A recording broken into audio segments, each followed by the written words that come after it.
Quando Inês Santarém abriu os olhos naquela cama de hospital, apertando nos dedos o lençol branco, não reconheceu onde estava. Acabava de acordar do desmaio mais humilhante de sua vida, aquele que deveria tê-la matado de vergonha. A enfermeira ao lado da cama tinha olhado para ela de cima a baixo, tinha visto sua roupa surrada e sua barriga de grávida e tinha sussurrado algo para a colega. Tinha sussurrado na frente dela. Inês tinha 24 anos, uma gravidez de 6 meses e 3 semanas vivendo nas ruas de Lisboa, porque ninguém nunca tinha acreditado nela. Estava atravessando a Avenida da Liberdade quando sentiu o corpo desfalecer.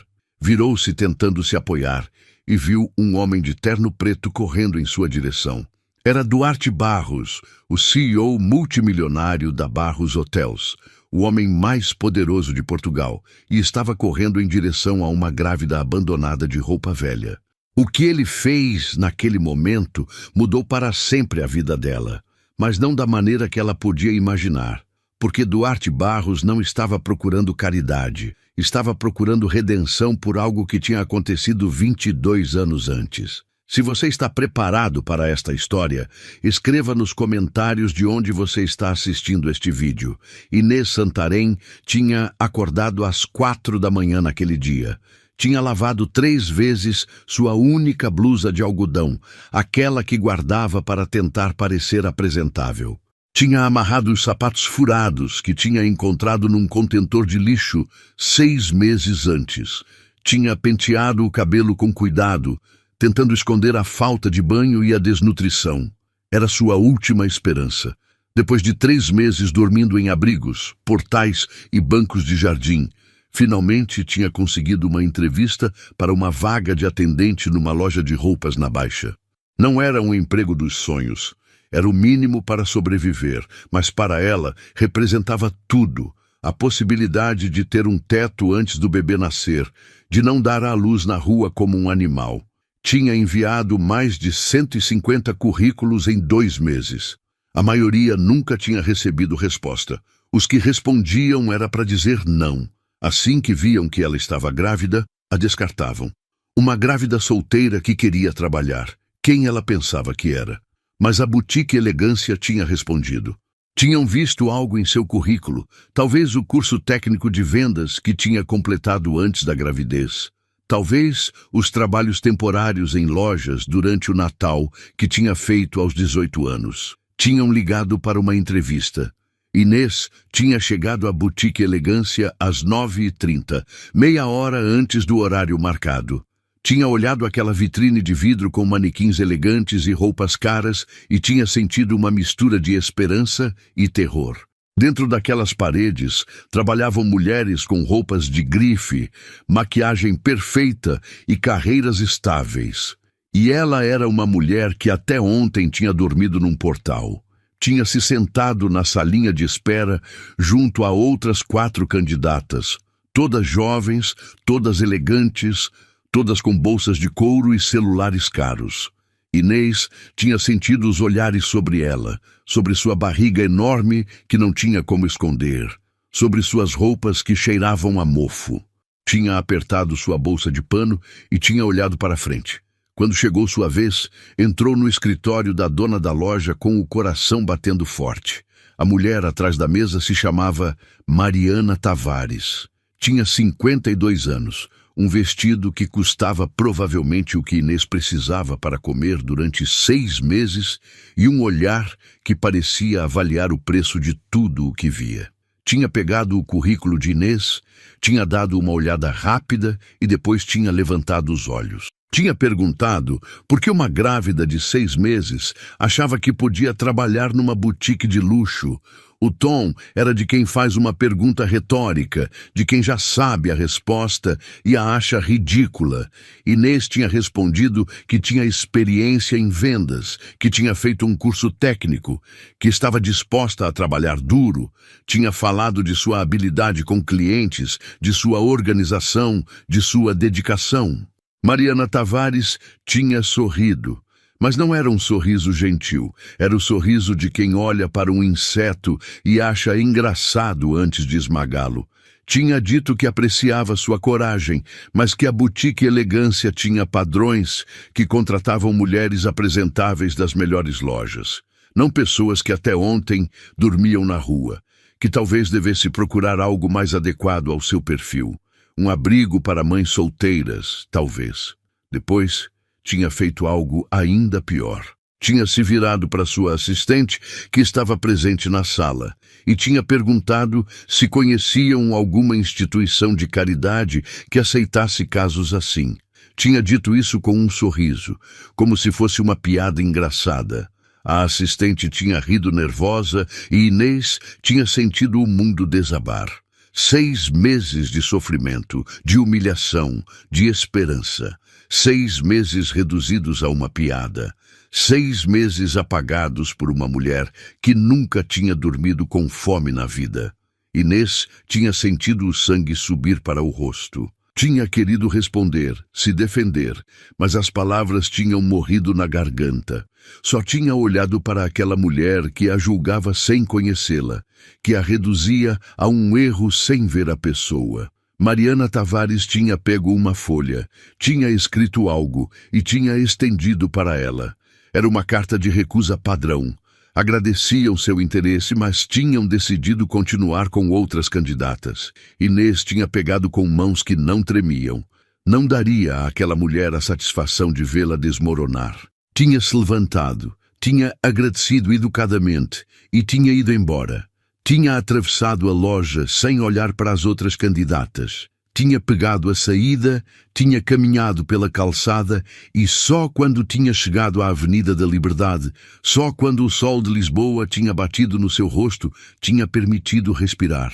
Não choraria, não ali, não na frente daquelas pessoas que a tinham cuspido como algo indigno. Duarte Barros estava olhando pela janela de seu escritório no 15º andar.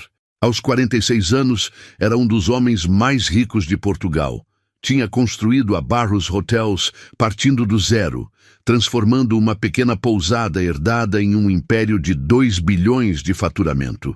Possuía propriedades em 8 países, uma coleção de carros que valia mais do que a maioria das pessoas ganhava em toda a vida, e o respeito de qualquer um que contasse algo no mundo dos negócios. Mas Duarte Barros não era feliz.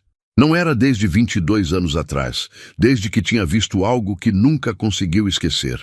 Sua babá, Conceição, 15 anos mais velha que ele, tinha ficado grávida aos 32 anos. Tinha trabalhado para sua família desde os 18, cuidando dele desde bebê. Eram pobres, mas Conceição tratava Duarte como se fosse seu próprio filho, com um amor que nem os próprios pais dele demonstravam.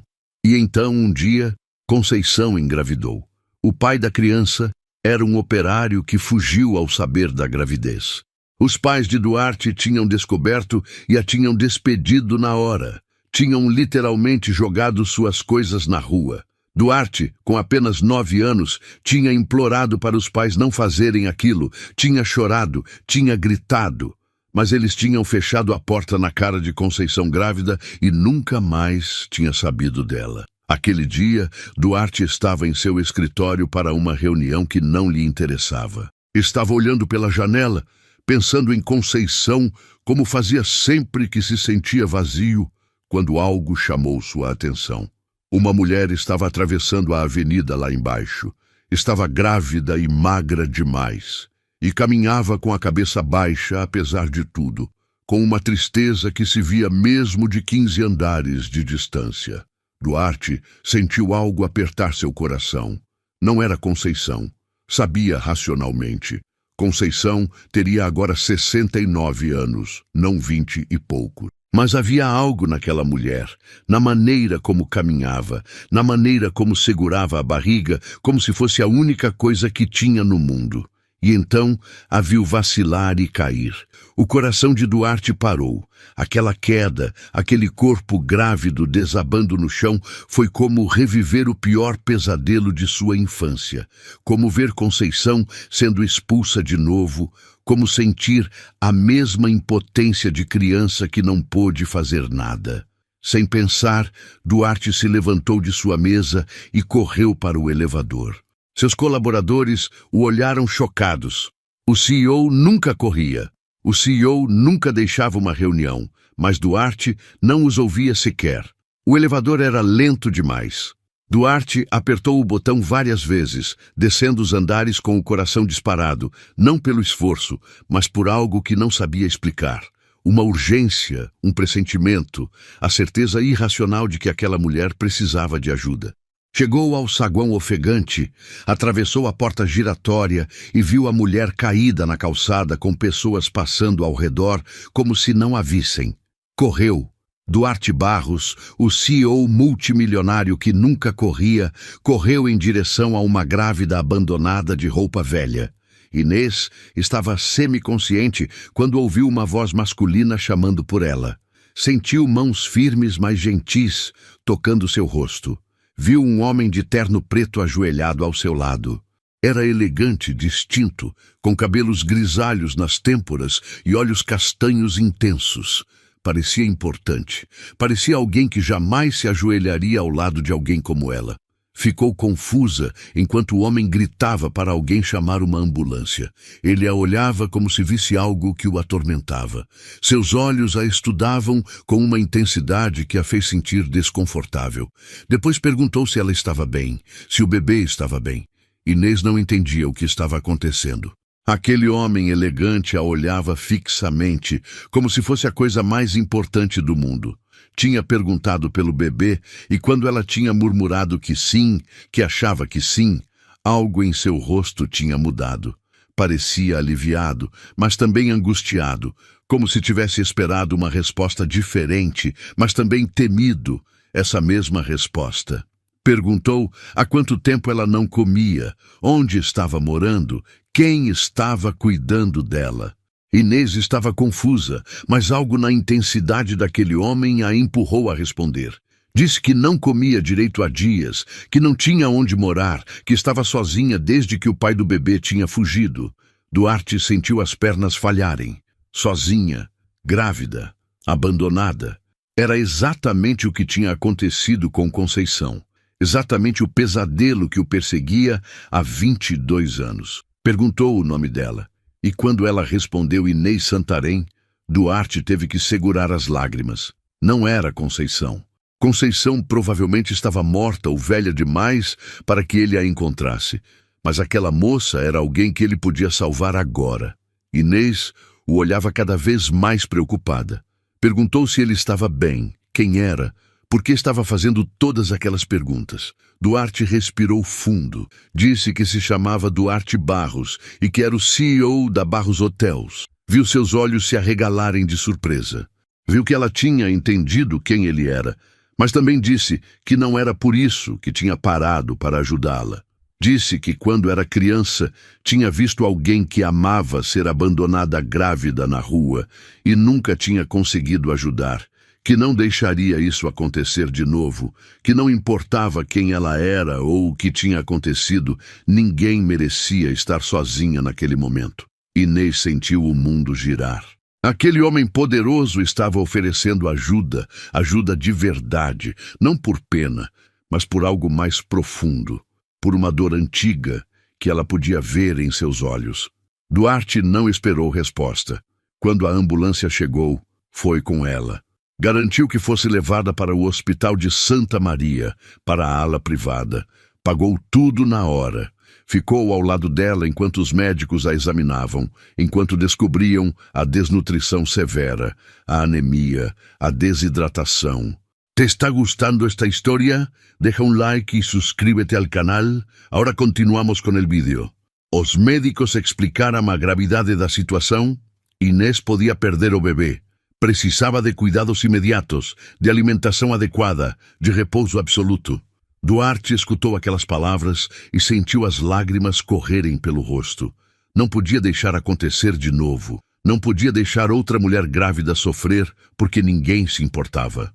Inês olhava para aquele homem poderoso que chorava na frente dela, num quarto de hospital, e tentava entender. Duarte explicou tudo. Contou sobre Conceição, sobre o amor que ela tinha demonstrado, sobre a expulsão cruel que seus pais tinham feito.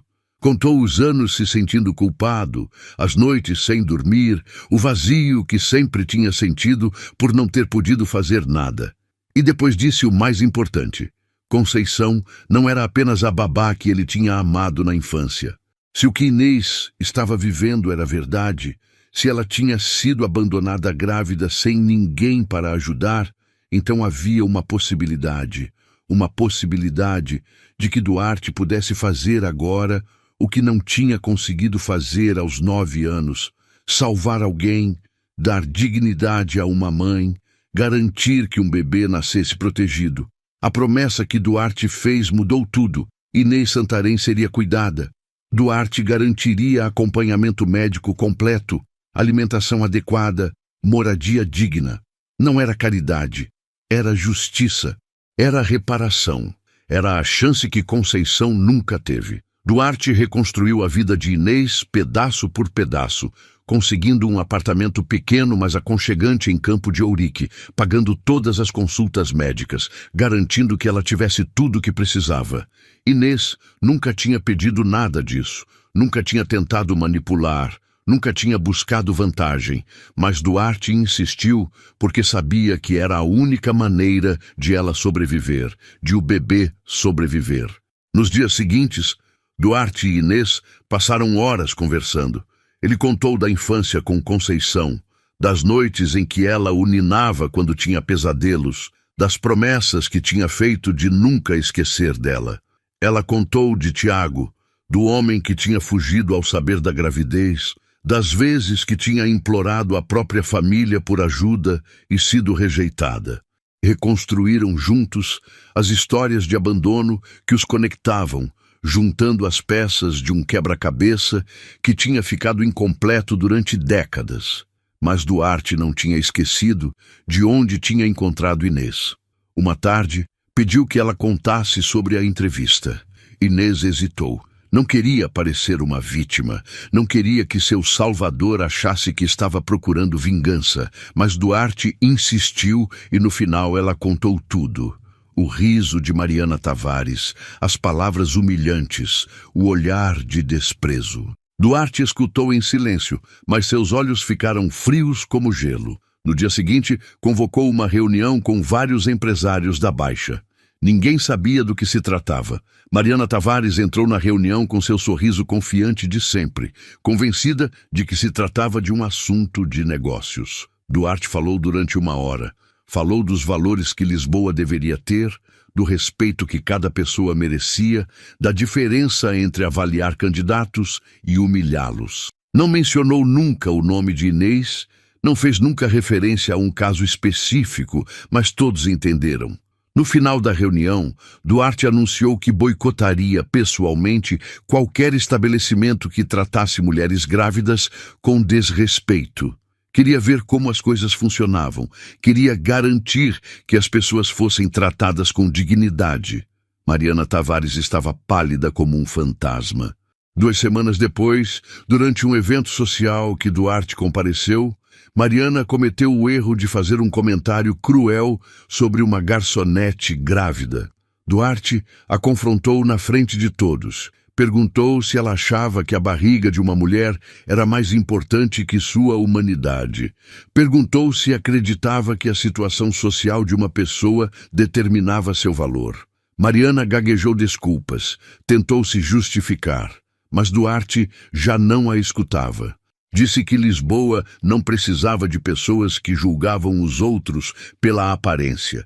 Disse que seu estabelecimento seria boicotado por todos os seus contatos. Mariana Tavares fechou a boutique 3 meses depois, oficialmente por crise financeira. Na verdade, todos sabiam a verdade. Inês soube do ocorrido e foi ver Duarte. Disse que ele não deveria ter feito aquilo, que ela não queria vingança, que só queria seguir em frente com sua vida. Duarte sorriu. Disse que não tinha feito por vingança, tinha feito porque era o certo, porque ninguém deveria ser tratado como Mariana a tinha tratado e porque Portugal merecia gente melhor. Inês nunca mais passou fome, não porque seu protetor tinha dado dinheiro por compaixão, mas porque Duarte tinha visto algo nela que ninguém tinha visto nunca. Tinha visto a determinação de uma mulher que tinha ido a uma entrevista grávida sabendo que podia dar errado. Tinha visto a dignidade de uma mulher que não tinha implorado por ajuda mesmo morrendo de fome. Tinha visto a força escondida atrás de anos de humilhação. Ofereceu uma oportunidade como assistente em sua fundação filantrópica depois que o bebê nascesse. Duarte dirigia uma instituição que ajudava mães solteiras em situação de rua, aquelas como Inês tinha sido, e precisava de alguém que entendesse de verdade o que significava estar naquela posição. Inês aceitou. Pela primeira vez na vida, alguém estava dando uma chance baseada em quem ela era, não em de onde vinha. Os primeiros meses foram difíceis. Inês teve que se recuperar fisicamente da desnutrição. Teve que enfrentar o ceticismo de pessoas que a viam só como a protegida do chefe. Mas ela trabalhou mais duro que todos. Estudava cada relatório, aprendia cada procedimento, demonstrava cada dia que merecia estar ali. Depois de um ano, ninguém duvidava mais do seu valor. Inês tinha transformado a fundação. Tinha tornado mais eficiente, tinha conectado com as realidades que importavam. Falava com as mães em situação de rua, com uma empatia que ninguém mais possuía, porque ela sabia o que significava estar no lugar delas. Duarte a olhava com um orgulho que nunca tinha sentido. Via nela o melhor de Conceição, a gentileza, a determinação, a capacidade de amar apesar de tudo. Mas também via algo único, algo que era só de Inês, a força de quem teve que lutar por cada coisa e nunca deixou de acreditar. Um dia, enquanto estavam sentados em seu escritório, olhando as fotos da última inauguração de um abrigo para mães, Duarte disse a Inês algo que a fez chorar. Disse que durante 22 anos tinha se sentido culpado, que tinha tudo o que o dinheiro podia comprar, mas nada do que realmente importava, que tinha pensado que quando Conceição desapareceu, tinha perdido a chance de fazer o certo, mas tinha se enganado. Conceição não tinha desaparecido em vão. Conceição tinha vivido, tinha amado, tinha ensinado valores que Duarte carregava.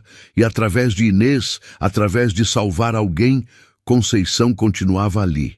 Cada vez que Duarte olhava para sua protegida, via que a promessa que tinha feito de criança finalmente se cumprira. Inês o abraçou e, pela primeira vez desde que tinha sido abandonada, não se sentiu sozinha. Hoje, Inês Santarém dirige a Fundação Barros para Mães. Tem 27 anos, um apartamento em Campo de Ourique e uma família que não sabia que teria. Na entrada da fundação, há uma foto de Conceição com uma placa que diz: "Para Conceição, que ensinou que amar é proteger". Duarte vai visitá-la toda semana. Almoçam juntos, falam de trabalho, mas acima de tudo falam de redenção, compartilham as memórias, reconstroem histórias, mantêm viva a lembrança de uma mulher que amou com todas as forças, apesar da vergonha que sofreu. Em seu escritório, Inês guarda ainda aquela roupa surrada que usava quando desmaiou. Duarte pergunta sempre por quê, e ela responde sempre o mesmo. Porque lembra de onde veio. Porque lembra que o valor de uma pessoa não se mede pela roupa que veste ou pela situação em que está. E porque lembra que às vezes, quando você acha que perdeu tudo, o destino só está preparando algo maior. Aquela carta de recusa que apertava naquele dia na Avenida da Liberdade está emoldurada junto à roupa. Às vezes, Inês a olha e sorri porque aquela recusa não era um final, era o começo de tudo. Se esta história lembrou você que o valor de uma pessoa não depende de seu passado ou de sua situação, e que às vezes as portas que se fecham são só o prelúdio de janelas que se abrem, deixe sua marca com um coração. E se você quer apoiar quem conta histórias que celebram a dignidade humana, a força de quem não desiste e os laços que o destino tece quando menos esperamos, pode fazer isso com um muito obrigado através da função super obrigado aqui embaixo. Cada gesto conta, igual contou aquele momento em que um CEO multimilionário correu em direção a uma grávida abandonada de roupa velha e descobriu que a redenção que procurava sempre esteve ao alcance.